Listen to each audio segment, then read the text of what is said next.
I get asked this question all the time. If I don't have a lot of time to exercise, what should I be doing? And how much time do you really need to get in fantastic shape? And how heavy should I be lifting? And is it too late to get the body that I want? Not too late. Welcome to Boom 50 Fitness. My name's Regan, and this is your channel for all things health and fitness in your 50s and beyond. I know you're so busy. We're all really busy, but you have to find the time to get your workouts in. So with minimal time, you have to be really choosy about what you do and how you do it. I know you don't have all the time in the world to prepare meals and work out, so let's figure out a plan that's going to work for you. I know so many of you out there are moms and you have kids. Well, obviously, if you're a mom, you have kids. Anyway, you're busy.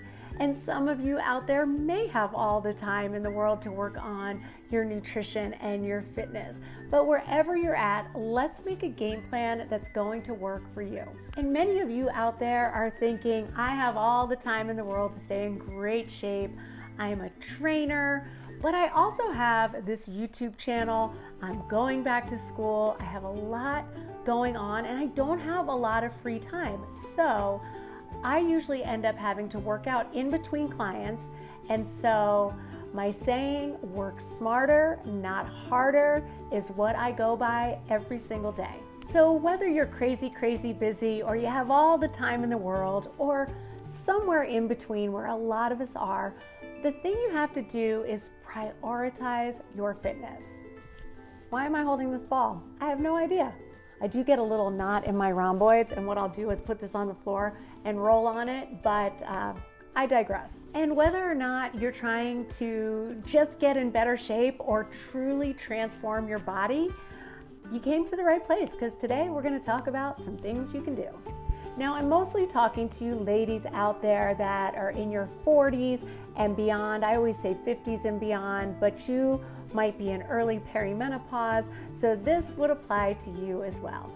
Cardio is incredibly important. However, it's not as important for losing weight as it once was, because we're not just trying to lose weight anymore. We're trying to change our body compositions and build muscle and become fat-burning machines. So if you're wanting to start a fitness journey and it just hasn't worked out in the past, you've got to ask yourself, did I prioritize my fitness?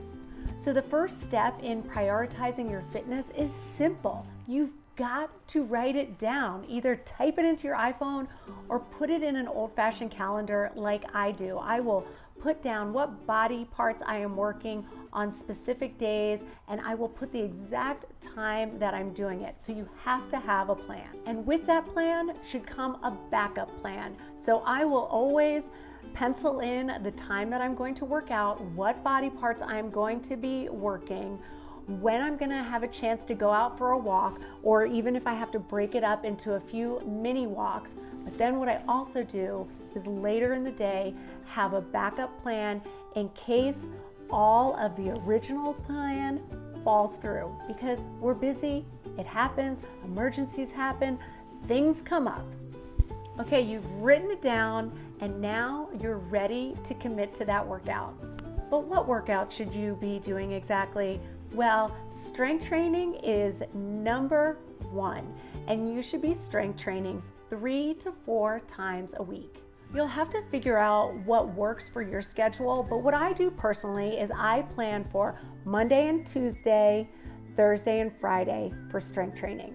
I block out a whole hour, even though my workout does not take quite as long, but I always leave myself enough time for a good warm-up and a really great stretch at the end. And then what kind of workout am I doing in between? I am lifting heavy weights, low repetition, heavy weights. So what I'll usually do is, say I'm doing a one-arm row. I will do that one-arm row. I will pick a weight where I can only do somewhere between 5 and 8 with good form. And then I'll put that weight down, I'll go one weight lighter, and I will just pump out a few more. This is such a great way to train, and just so important if you're in perimenopause, menopause, or postmenopause. This is the way you are going to be able to build lean muscle and maintain the lean muscle that you already have. Gone are the days where you are just pumping weights, going like this, and getting it done. You should be feeling every single repetition. So if you have been strength training, or you're loving your HIIT style workout and you're not seeing a difference in your body composition, it's probably because you're not going heavy enough on those weights.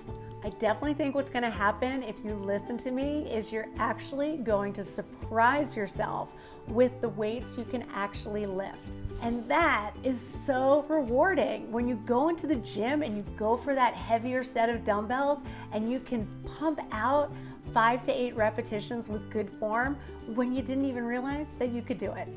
And a great motivator can actually be writing down your progress and seeing what weights you use and what weights are in your future.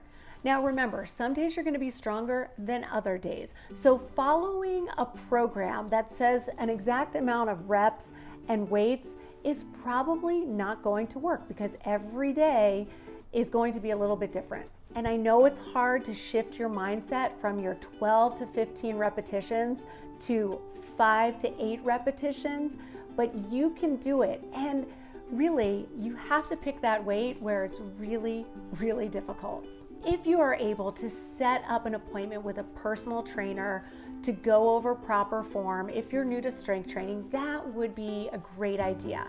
I know not everybody has that resource, so there's plenty of videos on YouTube that are great. Actually, there's some that are not so great. I'll link some of my videos up that you could do safely, whether you're a beginner, an intermediate, or an advanced worker outer. All right, so shift that mindset. Don't have a specific number of reps in mind. Go by how you feel. And I like to say, when you don't think you can do another, just try to do another, as long as your form has not slipped. Okay, so 3 to 4 times a week, you've got to get the strength training in. And one thing I can mention is if you do back-to-backs, like I do Mondays and Tuesdays, and I said Thursdays and Fridays, so that would be back-to-back workouts. I never work the same muscle group twice. I would never do a back workout and a leg workout one day and then a leg workout with something else the next day. You build your muscle, your lean muscle, when you're at rest, when those muscles need to heal themselves. So you don't want to be working back-to-back muscles. When it's one muscle's time to rest, it's another muscle's time to work. So here's a quick example of what a typical week might look like for me. Like chest and abs one day, the next day back and legs, and then come Thursday, because I take Wednesdays off from strength training, that might be shoulders and abs again, and then Friday could be something like biceps and triceps and legs, or specifically booty. And that gives each muscle group enough time to repair themselves in between the workouts. So no bueno if you're going to an exercise class 4 times a week and it's not changing a lot, and you're working the same muscle groups over and over and over. You won't get stronger. You won't see progress that way. You'll actually regress that way and up your chance of injury. So don't do it. Don't do it. Maybe you used to do it. I used to do it. It doesn't work anymore. Let's keep you safe and let's keep you building a lean muscle. So I mentioned I block out 1 hour. If that's just impossible for you to do, you could block out 20 to 30 minutes and just have a shorter warm-up, shorter cool down, because maybe you can do a little bit more stretching later in the day. And if you can incorporate compound exercises, what that means is working a couple body parts at one time, like a bicep curl with a squat. So squat to bicep curl. So those are, a workout like that is perfect if you have just a really limited amount of time. You guys, let me know in the comments below if you want me to do a whole video breaking up the workouts that I do. I did one a while back, but it's time for an updated version. I could also put together just a written down workout that you could follow and I could go over with you guys first. So just let me know in the comments below if that's something you would like. All right, so I know a lot of you guys out there are gonna have to change up those workout routines a little bit. Heavy weights, come on, you can do it. And then the other thing that you just have to do is walk a lot. I would much rather see you take away your long distance run or your long distance bike ride and add in walking 7 days a week. It's good for your heart, it's great for your joints, it lowers cortisol levels, it is just all goodness. So you've got to walk, walk, walk. I know the strength training takes a little longer, but you have to treat it like something that you do every day, like brushing your teeth. You've got to make the time for it if you want to see the results. And I know that might take juggling your schedule a little bit. I mean, maybe you're super busy during the week and you're thinking, I just don't have time.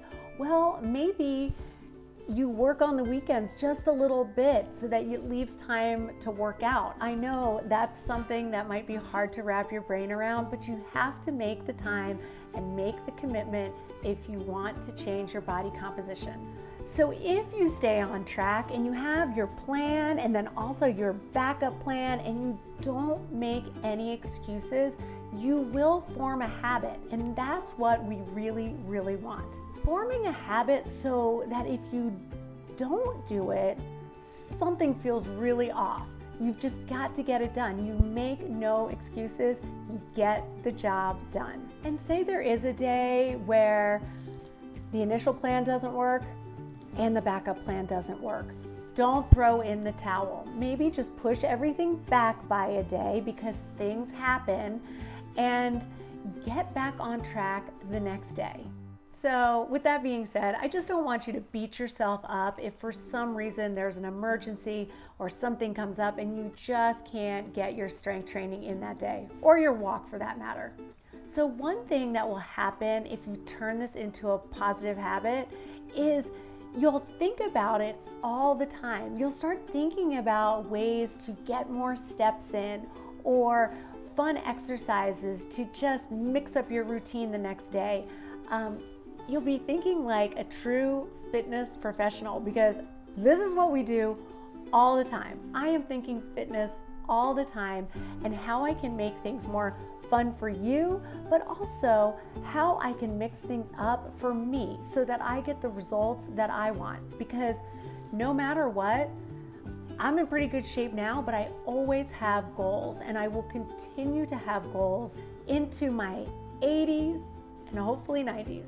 And if you're still making excuses and thinking, I just don't have the time, start to think about what you do prioritize. Maybe not mentally prioritize, but what you find yourself doing when you have some free time. Is it watching Netflix or scrolling through social media? Maybe those kind of things that are not so healthy, you could scale back on and leave more time for your workouts. Simple, right? Yeah, and I'll tell you what, I have backed off on social media a whole lot and it feels so good. So I just wanted to pop on here today and just give you a little bit of motivation to keep your fitness going or to start your fitness program.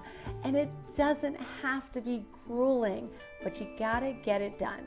I hope you liked this quick little pep talk. If you did, don't forget to give this video a thumbs up, leave me a comment down below, smash that subscribe button if you haven't already. My name's Regan, this is Boom 50 Fitness, your new BFF, and I'll see you next Thursday. What do you want to talk about? Let me know.